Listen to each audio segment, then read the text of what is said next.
Um, Thank you, Dr. Palmer Roberts. The question and answer session will be at the end after all the presentations. Okay, we will now move on to our second presentation. It is on the establishment of defense science and technology in Sri Lanka. The presenter is Professor Martin Renilson. Am I pronouncing it? Okay. Martin has been actively involved in the maritime profession for over 30 years. He established the Ship Hydrodynamics Center at the Australian Maritime College in 1985 and was part of the team that developed the Australian Maritime Engineering at the Center for AMCs? Yes, AMC in 1985.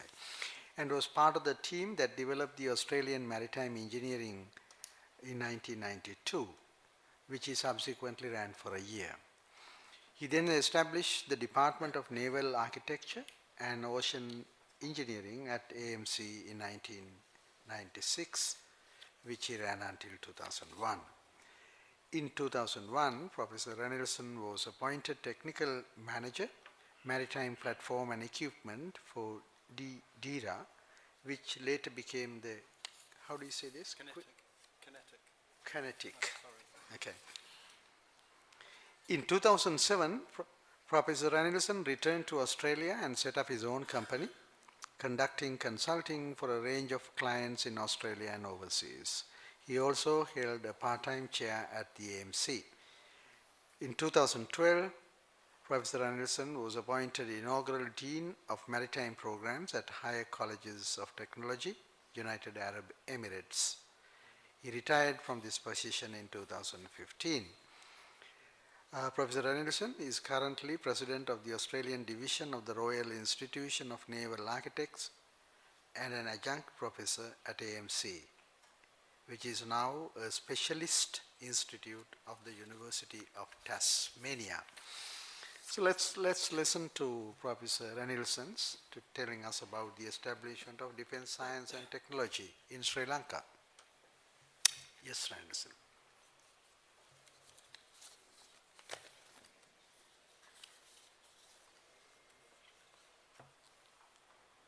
Thank you very much, Mr. Chairman.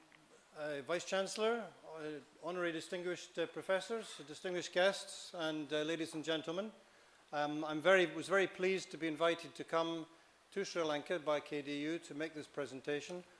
This is my third time in Sri Lanka, and I've enjoyed each time, and I look forward to coming back again in the future. I'm going to talk about the need for military science and technology, the role of military science and technology, civilian versus military science and technology. I'll talk a bit about partnerships. I then talk about research levels and funding sources. And then I just want to talk about options for establishing defense science and technology in Sri Lanka. And you can see three potential options, which I'll be discussing briefly, and then making recommendations and concluding comments. Access to the latest military science and technology is absolutely vital, and as you can see from the slide here, it's always been. I think you can tell who's going to win. It's the chap with the spear. And that, through the years, has continued. Right now, the latest science and technology in that same field is the anti-ballistic missiles, and you can see that progress has been over the years, and it's been led by science and technology. A strong understanding of the latest developments in defense-related science and technology is essential to be a smart buyer of military equipment. That's both from within the country and overseas. That's probably the most important reason for having a strong science and technology base in the military in the country. It's also important to be able to understand the state of art in the military equipment relevant to its needs, and hence to determine what is needed in the future and what's not needed.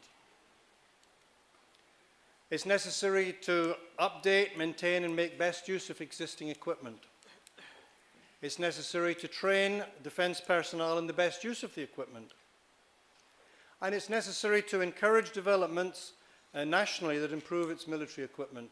And finally, of course, it's in a good position to liaise with other similar defence-related science and technology organisations in other countries. And these are all important elements of science and technology development in Sri Lanka as well. If I can start by looking at the role of military science and technology in any project that we might be starting. Can you see that? You can start off with a project. And basically, that project could be anything. It could be the purchase of a new fighter jet. It could be the purchase of a new ship, any project. And there are lots of inputs into that project.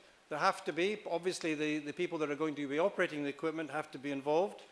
But there does need to be a science and technology input to make sure that what's being asked for is quite possible and feasible.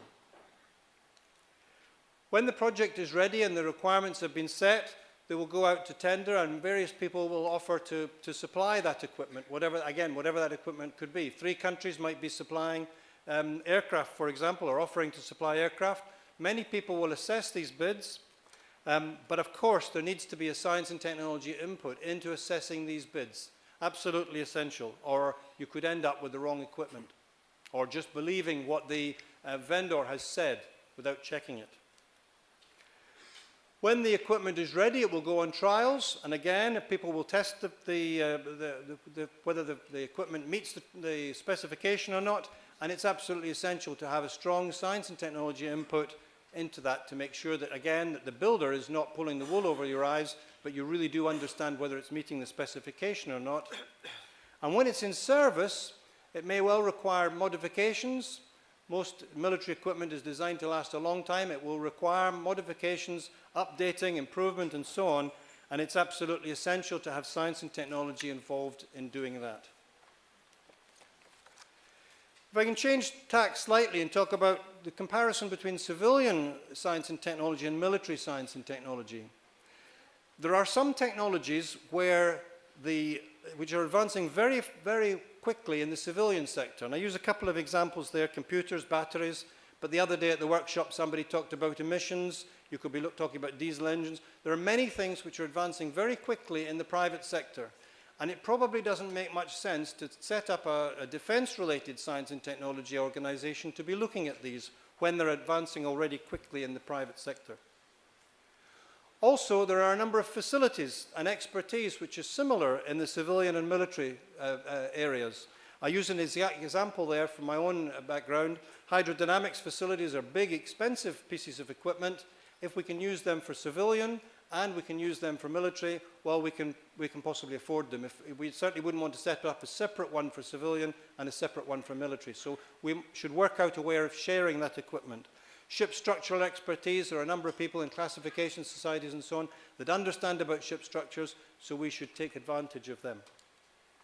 So it's important to determine what technologies are best handled by the civilian sector and keep an eye on these, and what defense needs to be, where we can have synergies with the commercial sector, and how to manage these synergies.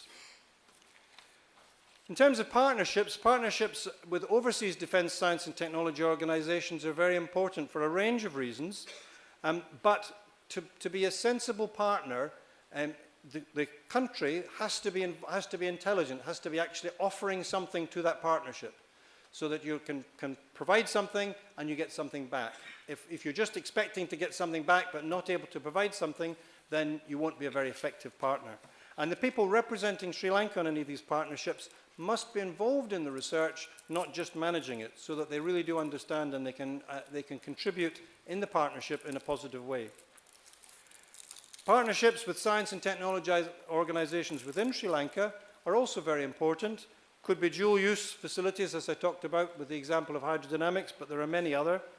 In fact, the example of hydrodynamics, I set up the hydrodynamics facilities at the Australian Maritime College, a university in Tasmania. These facilities are now extensively used by defence. Defence didn't set up its own, it made use of the ones in the university already. And sometimes a small amount of defence funding can generate a lot of science and technology activity, particularly from universities, and that's a very good example where in Australia they put a little bit of money into the Australian Maritime College and they get a lot of research back out. In terms of research levels and funding sources, we can have long-term research activities and short-term project-based activities. So we can start off with a project. for short-term type of activities, or we can look at long-term strategic research, which can be to understand the basic principles, to do some blue sky research, to make developments, and to maintain the capabilities that are required to support the projects. So in terms of projects, we would have project-based advice, sort of like doing a consultancy for the project. The project asks questions, as I indicated before, the sort of things that projects might do, and the project-based advice, science and technology, provides the answers. The strategic research ensures that the project-based advice has the capability, and the projects advise on what requirement is necessary in the future to make sure that the strategic research is going in the right direction. And of course, the project-based advice can feed back to the longer-term strategic research based on the experience there. And the strategic research can develop new equipment which can result in new projects in the future. So it's a continuous loop. In terms of establishing defense science and technology in Sri Lanka, we can start with this box here, which indicates the engineering or design capability that one might have. These are designers, engineers, practical people that understand the day-to-day issues associated with whatever project you're interested in. But they need to interact with research and development people. And that arrow goes both ways because these two groups of people need to work together. And also, we need to have education. So we need to have the universities providing education, to providing the people that go into the engineering and also that go into the research and development. And the arrows there are both ways because it's very important that the engineering and the R&D work with the education, work with the people developing the degrees to make sure the degrees are fit for purpose. And I've established 2 naval architecture degrees in different countries in my life, and in both countries we took it very seriously to have an industry liaison body from the industry that helped us develop our courses. Very important. So in terms of options for establishing something in Sri Lanka with that basic background, one option would be a new national defense science and technology organization set up within the government. That's one option. Another option would be to outsource all defense science and technology activities to anybody who will bid for the work. Another option. And the last option there, make use of KDU as the prime defense science and technology organization in Sri Lanka. I just want to run through the pros and cons of each of these very quickly. So establishing a new national science and technology organization with the government, at first glance, that does sound like it's the best option. It seems like the obvious thing to do. It will ensure that the Sri Lankan MOD has complete control over the science and technology that's being conducted, and that means it's under complete control, and there are a lot of advantages to doing that. However, it's a very expensive approach, and I'm not sure that it's necessarily the most cost-effective approach for any country, and possibly even less so for a small country starting something new. It can be very expensive to establish. It may not take advantage of the commercial science and technology activities that are going on as well as possible. Second option I talked about was outsourcing all defense science and technology activities. With this option, we would have the Sri Lankan MOD, would have a science hub. They would put the research out to the various companies, and universities and so on would bid for whatever research activities. This is the model that the UK is using to a certain extent now. You could argue it could be cheaper than if you do all the research in the government laboratories because of the competitive price. Company 1 wants to win the work, it'll cut its costs. So it could take big advantage, and also advantages of using the civilian science and technology base. So it looks like it could be a good thing. However, managing research is not like managing shipbuilding or managing aircraft construction. Managing research is a specialized activity.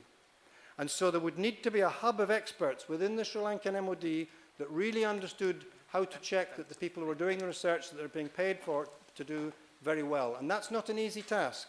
In the UK, when that process started, they took people who were already doing research and kept them within the UK MOD, and the others went into the private sector.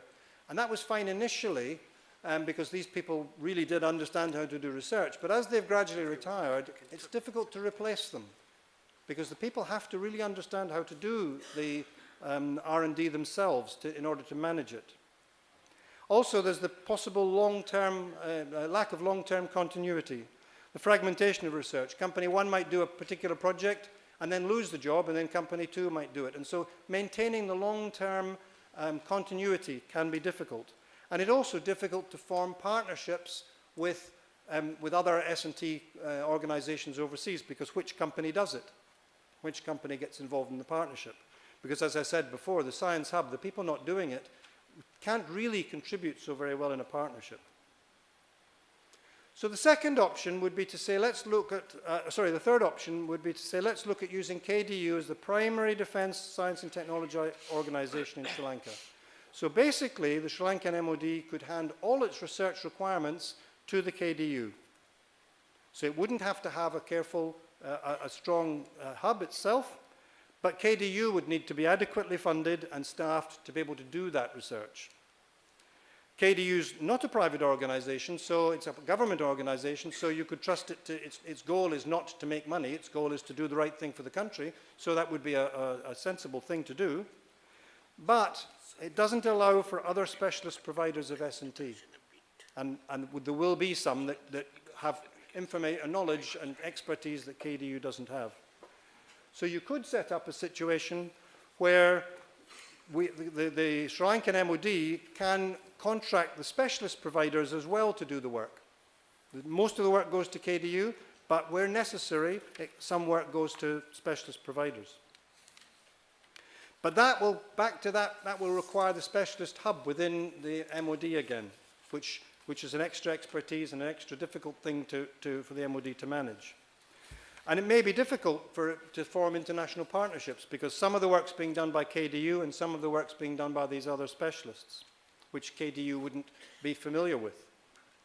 So an alternative to that, which I would suggest, would be that actually KDU would be the one that would contract the specialist providers.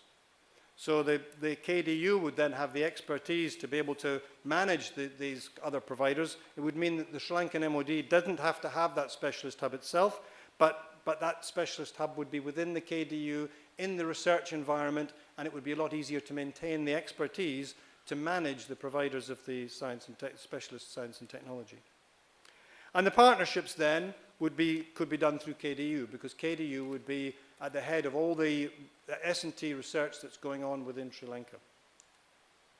So to recommend, in recommendations, I think the Sri Lankan MOD needs to establish a mechanism to undertake defense-related science and technology.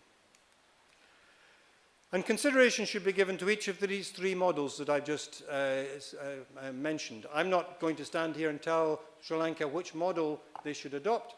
What I'm trying to do is say what the pros and cons of the different models are, and then you might consider which one you want to adopt. So to conclude, I'm saying that access to the latest military science and technology is of vital importance to any nation's defense force. It's necessary for the Sri Lankan MOD to create a mechanism to undertake that defense-related science and technology in the country. And I've suggested three potential models with the pros and cons for doing that. And I recommend that each of these options be considered within the Sri Lankan environment and decided which is the best way to go ahead. And my final point, it's also important to have the proper education in place so that we can keep feeding the defense science and technology organizations with good graduates coming through the system who are able to contribute. Thank you very much.